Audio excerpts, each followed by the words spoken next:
All right, welcome to episode 5 of Candid Conversations with KCrush. Today I am joined with Sav and Mike of the indie pop duo Corner Club.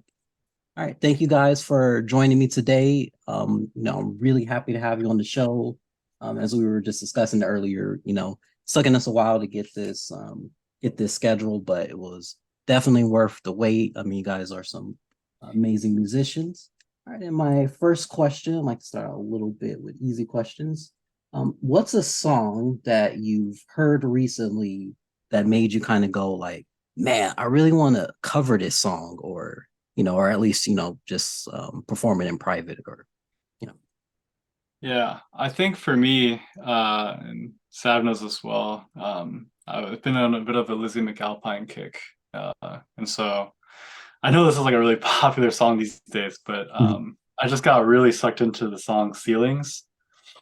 Um, yeah, I don't know, something about that song just hits like all the right emotional like notes for me. And like I guess for me, it's like I'm not the singer, so I'm always like I want to hear what it sounds like with Sav singing it. Obviously, I can like play the guitar part, but yeah, I think we posted a little cover of that, but it was really just fun to try that out. Nice. Yeah, I definitely echo that. I think for myself, I went and saw Jackson Lundy recently, and I just really love both his voice and also his songwriting. The general uh, vibes are really good, and so I know Mike does he does all of the guitar playing, Mhm. but I also dabble a little bit, do a little bit of writing on guitar, so I've been trying to learn one of his songs, Dandelions, on guitar so that I can try learning. Oh, Mike just gave me a little look there. Oh, you're laughing. I've been trying in secret to learn this song so that so that hopefully we can cover it. Oh, nice. Yeah, I look forward to hearing it someday. All right, so my next question is, can you guys tell me a little bit about your background, upbringing, and where you're from? I believe you guys have been in New York. Yeah, I can start this one. So we're both from the East Coast and we met in college and then ended up in New York after. But I'm originally from Maryland. Played a lot of music growing up, mostly classical piano. I played in the band. I played clarinet. I played the Chinese zither as well. So definitely a lot of music um, growing up. But I know Mike has a pretty different kind of musical background than I do. Yeah, yeah. I grew up in like Long Island, New York, and I remember like I picked up the guitar because kids like in the block that I like hung out with like next to mine, they all started playing guitar around like fourth, fifth grade, and I really wanted to fit in, I guess. And so started out playing electric guitar like through that. Played a lot of the middle school bands, middle school talent shows, that kind of thing. And then along the way, also got really into violin. Through like introduced through like like everyone has to like pick an instrument in fifth grade. But I ended up kind of self-teaching myself violin and got super into that. So kind of a mix of violin and guitar all the way through high school, and then college. I kind of told myself, oh, I gotta like pick one, and I ended up focusing more on guitar just because I guess it felt like the more social instrument. And I also like got like acoustic guitar, and I was like, oh, I can like play covers with friends and like do all these things. And yeah, I guess I miss violin sometimes, but it's been yeah, I'm not complaining. And just to clarify one thing, we actually moved to San Francisco about 7 or so months ago now. So it's been a change, but yeah, it's been cool, like kind of trying out a new coast and everything. Yeah, I think that's nice. I mean, going from the east to the west, and I've always been in the west all my life, so and from all of what I've heard and seen out of New York, I know it's definitely a bit of a different, uh, two different places. Yeah. Yeah, yeah. And I find it interesting that you guys got into instruments so early. I mean, for myself, I didn't start playing guitar until I started college, and so it is nice to hear. It's like you guys are definitely destined to be in music. For my next question, I wanted to can you guys tell the K Crush listeners a little bit about the story behind the name Corner Club and what it means and what it's about? Yeah, for sure. I think my favorite way of kind of explaining this is to ask the question of if you were in a room, if you were at a party, where in the room would you Mhm. be? And for Mike and myself, the way we met was actually through an a cappella group in college. And we were at kind of like one of these college parties for this group, and we were in opposite corners of the room. And we made eye contact and kind of gave each other a little nod of acknowledging that we think of ourselves as corner people. We're both quite introverted and we really like, you know, being there, being present, but also observing a bit. And so Corner Club kind of came out of that. After that, we became really fast friends, and we are still obviously really good friends to this day. We moved cross country together. But that is kind of the original story behind Corner Club. Yeah, I really love that name and in that story because I mean I'm a bit introverted myself, and whenever I go to a party, or more so when I think about going to a party, I'm like, Yeah, what the hell am I gonna do? yeah, I'm not gonna go out and dance very much, and and it only makes sense to me if I go somewhere, if I know the people a great deal, and you know so yeah, I'm not a big party person. So when I saw that, I was like, yeah, that would be me definitely. Hanging out yeah. or something. But it's like, yeah, parties are my forte. Nice. Yeah, I like how the name is like a little bit self-selecting for the people it attracts. Yeah, I feel like it really does fit the music, and just I love turning on your music, and it's just so relaxing, and again, it's really has good vibes, and a lot of magic into it. And as we're talking about your music, can you tell me a little bit about Manhattanhenge?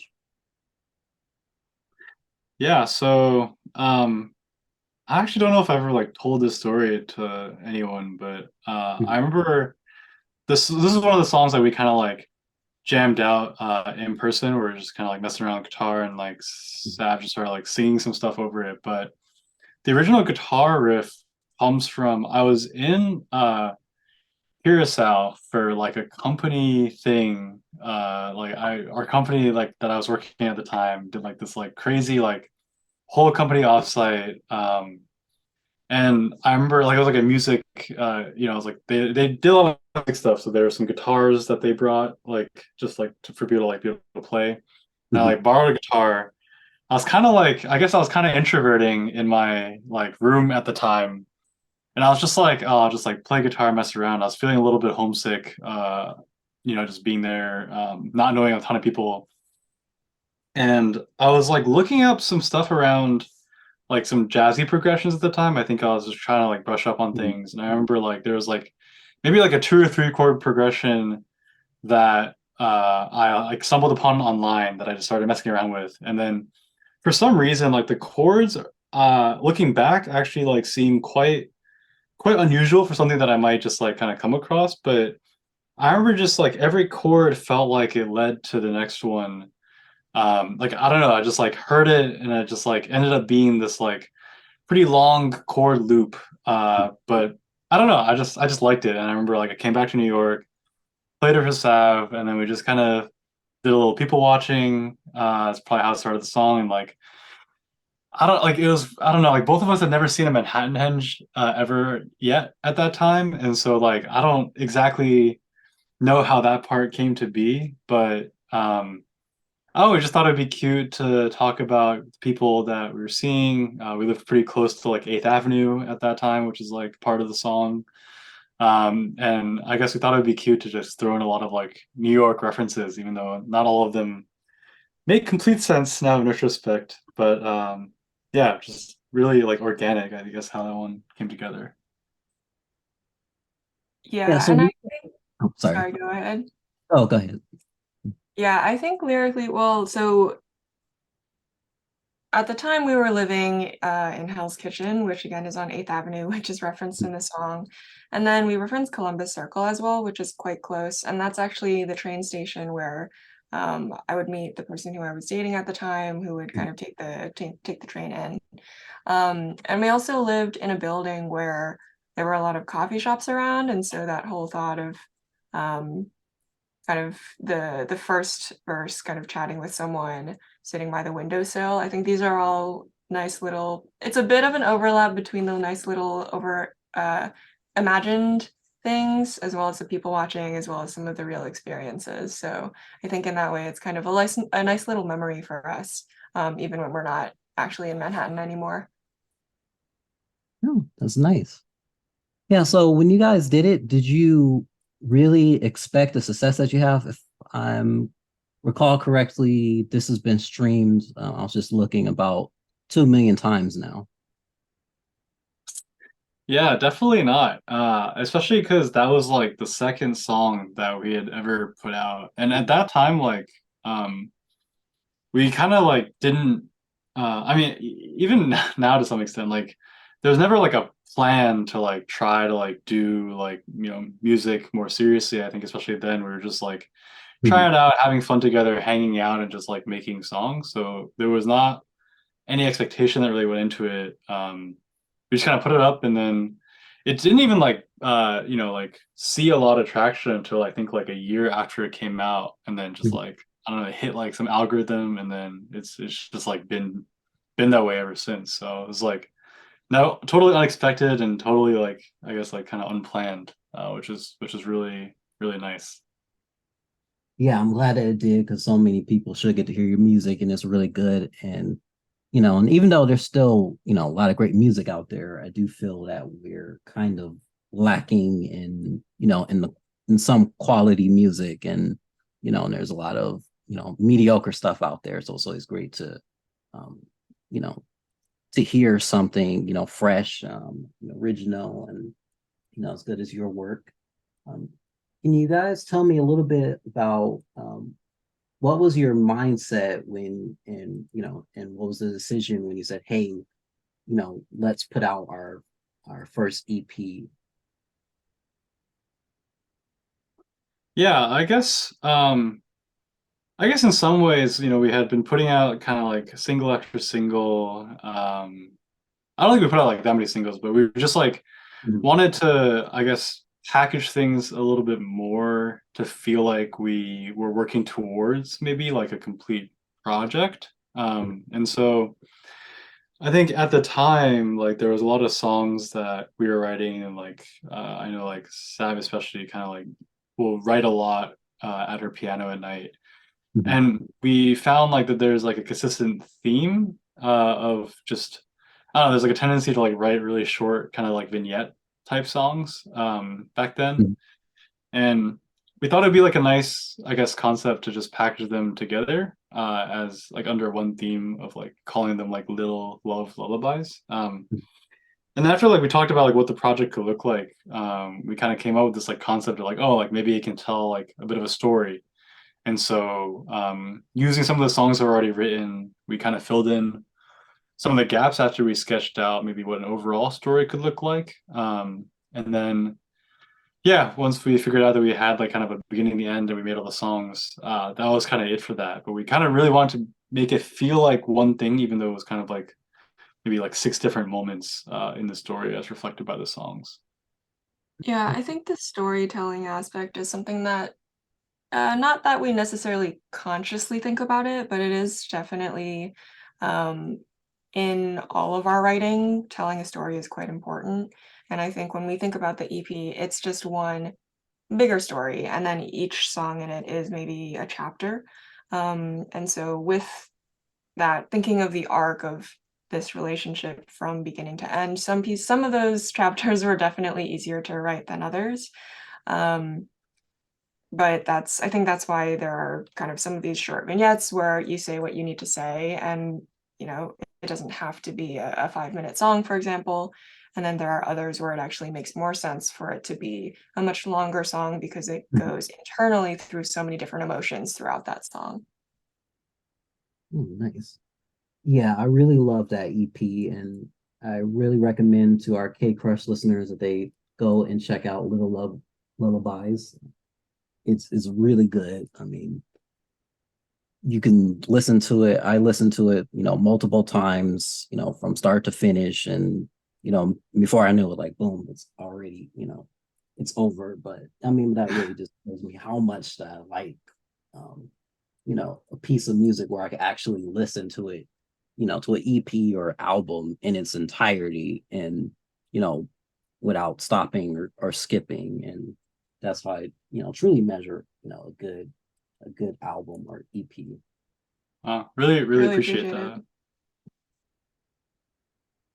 All right, can you guys tell me a little bit about how has, because you guys started out around, I believe about 2019, and then the EP came out in 2021.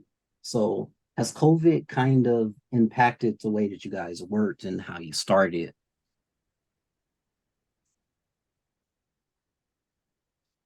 Yeah, I guess like yeah, it's been kind of a interesting journey because I remember like going all the way back to like 2020, like we were just starting to like get really excited about like playing live. Mhm. Um, and I remember even like we started hosting like or like it got cut off very quickly, but we were like started hosting this series of like apartment shows where we'd invite like some friends over, like kind of play them some unreleased material, kind of just get some practice for eventual live shows. And we're just starting to do that. We called it like Bops and Bread, and it was like I'm really into baking, so like it was like an excuse for me to like make some bread, make some like cookies, other stuff, and just like get rid of like all that food so I don't have to eat it myself. And just have like a good time. And I think like pandemic happened. I remember like the beginning of pandemic. Uh, I ended up staying in New York. Sav actually ended up going back to Maryland for a couple months, Mhm. and that was like a really difficult time because there was just like complete uncertainty. Right, like no one knew how long this could last. No one knew like if there was going to be any like mobility, anything like that. So eventually though, like we kind of got back together, and it was yeah, it was definitely nice to be able to like work in that way, but it's obviously like it just feels really weird, everything from then. So in some ways like, I think it might have helped give us some focus, but in some ways it was just like really hard to really like live life at that time overall, just like not knowing what was next, and like kind of having to change our in terms of like what we Definitely. prioritize like as like a Yeah, I I guess mean, like it's public been, good. COVID really, messed up the music industry and our lives, and just no one knew.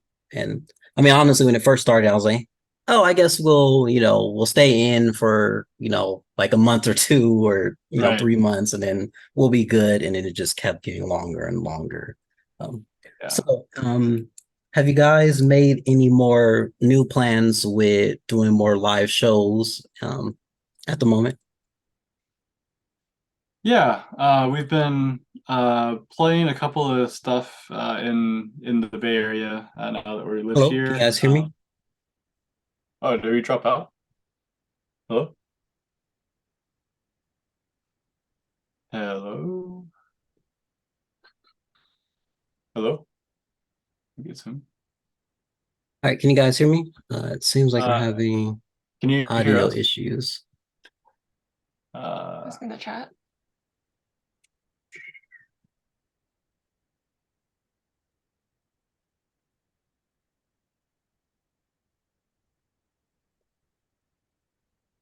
Hmm. uh, Signal seems fine. Yeah, right about now, it seems I can't hear you guys. Let's hmm. see. uh, You want to try switching to the computer? I don't think it's a mic issue. I mean, we can try switching. Hello? Is this any different? Hello? Hello? I guess I can rejoin.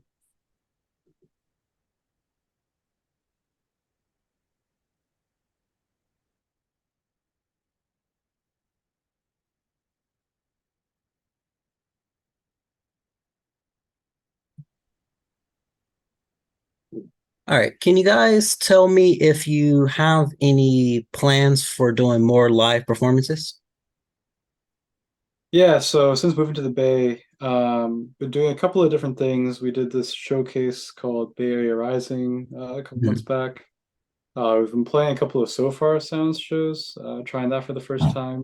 But yeah, lately we started been looking into like booking out our own show. Mhm. No concrete plans yet, but hopefully we'll have something to share on that in the coming months.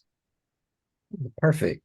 So, was this any of your guys' first times performing live when you did your performances, or is this, something that you've already done, but just more so like the first time as Corner Club? Well, back in New York, I guess we had performed a pretty decent amount by the time that we had moved. So we started out doing like a couple of like showcase type things, and then we started playing shows at places like Rockwood. Most Mhm. recently in New York, we actually like flew back for a show to like play at Mercury Lounge with our friend Sarah Kang. That was a lot of fun. So yeah, I've been playing live like a decent amount by now, especially since like pandemic has opened up a bit. Mhm. But I think that's something that we're definitely excited to start doing more and more as we're just like getting settled in and everything. Yeah, I would say the nerves maybe never will never go away. I feel like each time we play, at least I think we have really different stage personas, Mike and I, in that I Mhm. get super nervous and I feel like Mike almost gets calmer when he's on the stage, which is really impressive. But yeah, hoping to do more shows, hoping to get a little bit more comfortable on stage because it is really nice, especially with the So Far shows. I mean, we spend so much time together and we spend so much time just working on the Mhm. music by ourselves. So when we actually get to hear how people react to it and kind of have that fun getting to play our songs, it is a really nice experience. Oh, that's great. Yeah. Honestly, I didn't even think about the introvert side of it. For myself, I'm like, I would be terrified if I was Yeah. performing live. If I was a better guitar player, maybe I would be a little less nervous, but I don't think so. All right. Yeah. Yeah. Can you guys tell me do you guys have any goals or certain types of projects that you would love to do? Like, my last interview, the answer was that he would love to do like a soundtrack for like a game. You guys have any types of things that you want to achieve or work on? That's a really cool one. I think there are a few ways that we think about this. I think we always say that it would be really cool to go on tour one day. And we don't have any kind of thoughts on where or what kind of Mhm. tour or how we would work that out. But just as a concept, it seems like a really goal to work towards. To have both enough people who listen to your music and who would Mhm. actually want to see you live would be a really nice milestone for us. We also we kind of, on the music side, we have a lot of inspo playlists with a lot of different kinds of sounds that we really like. And Mike and I actually listen to pretty different types of music. And so when we come together, it's really this pretty cool fusion of genres. And so for us, there are certain songs where when we hear it, we'll show it to each other and say, it would be really cool to write a song like this. And so that's on a much smaller level. Um, but I think that's like kind of what keeps us motivated on more of the day to day. Nice. Right. So do you guys have any dream collaborations? Honestly, like I feel like we've gotten asked this a couple of times, and like Mhm. the answer is like not that exciting because uh, I think for us, like we're always trying to find more time to work on our own stuff. So um, in that sense, like Corner Club itself, I guess is what's keeping me happy. I don't really, Mhm. I don't know if it's like a personality thing or what, but I don't tend to like listen to someone else and be like, oh, like the next thing I want to do is like work with them. I'm sure like I don't know. I'm sure if someone hit us up that like we really looked up to or admired, we'd freak out and like Mhm. definitely like go for it. But I think in the way that we do things, where like we kind of like do stuff at home in our bedrooms, like or just like in our little studio, like it's kind of like our own like happy safe place. So we don't end up thinking about like collaborating like I know a lot of musicians do.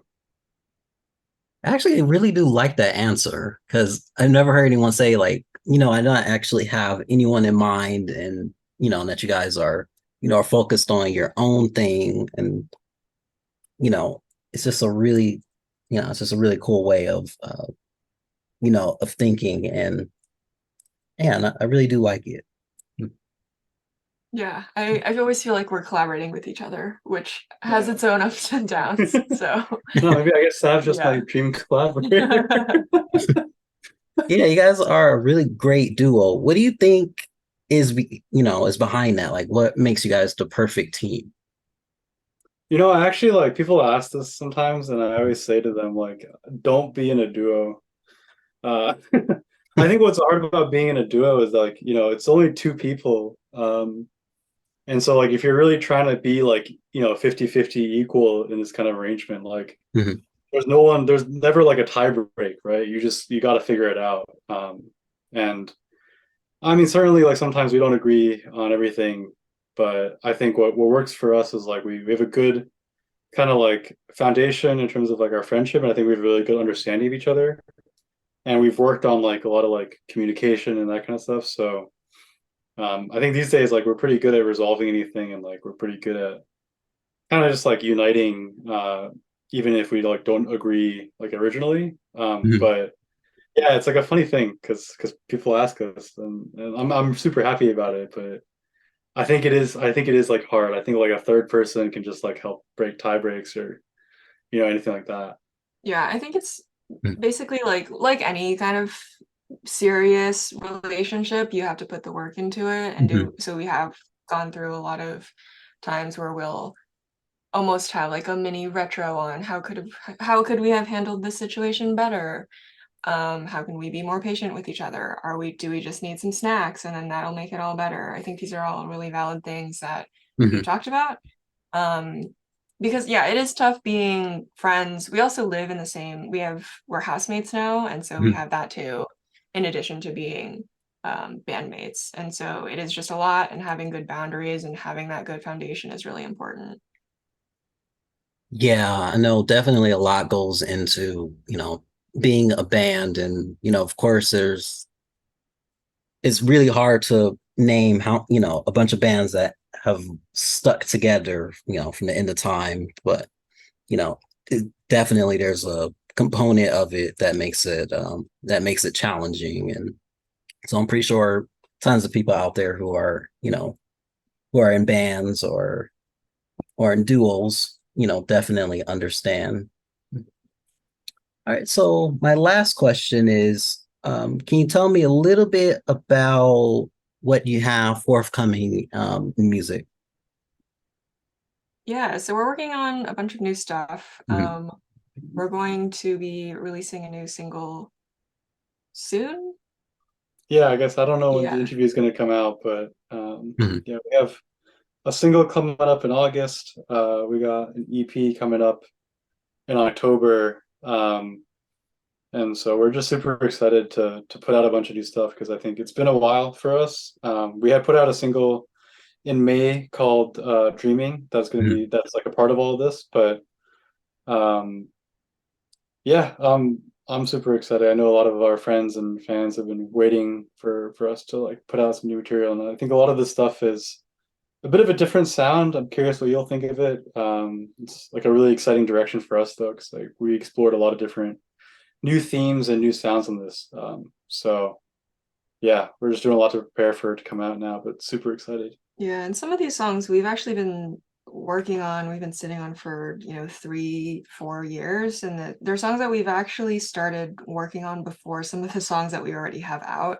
Sure. But there's always the ideas that kind of get left on the shelf and then we revisit, and then at a different time it kind of becomes a new song. So I think symbolically for us too, there's just a lot that we can finally let go of with this Mhm. upcoming project. Um, and while we're preparing for it, we're also just kind of jamming on our own and thinking about new ideas and really trying to think about where we're going to go in the future. Oh, nice.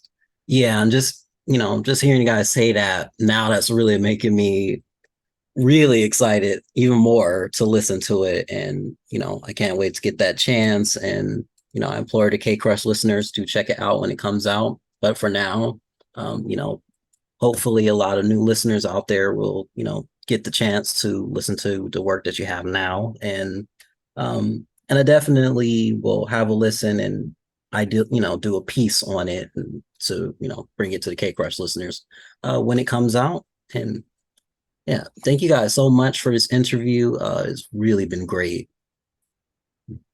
Yeah, thank you so much for the time. It's always good chatting, and yeah, I really appreciate all the questions. Yeah, thanks so much, man. And hope you like the music when you hear it. Oh, I'm pretty certain I'll love it. Really excited.